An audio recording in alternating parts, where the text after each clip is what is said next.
Following the government announcement, subsidy fuel prices in Tanzania have sharply declined after a record high in May.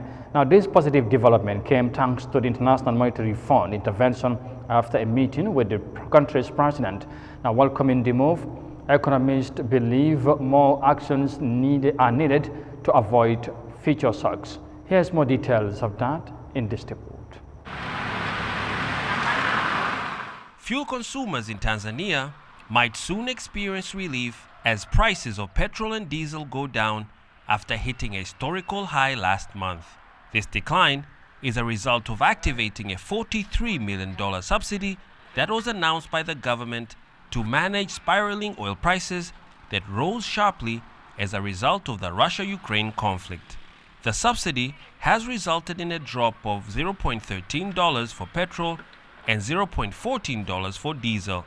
The minister in charge says more will be done.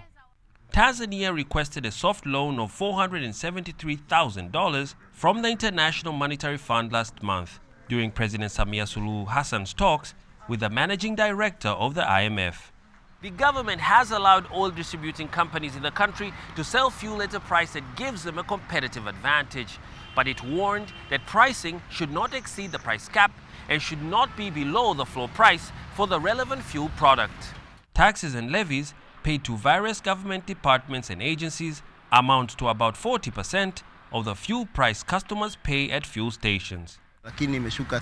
For us who use motorbikes or use small generators still feel the pinch. Even though prices have been lowered, we ask for it to go even lower. Some people might say the reduction is too small, but that small amount becomes a lot if you buy a lot of liters. So it's a mindset thing. For me, I feel a relief. The government could take more fiscal measures, which may be announced in the budget later this month. Economists suggest that more long-term planning is needed to avoid future shocks to the sector. Use different alternative sources of energy. It may take time, but you have to start. And in this case also, there are certain commodities which we import. We should not import them because we've got the ability and the capacity to produce them.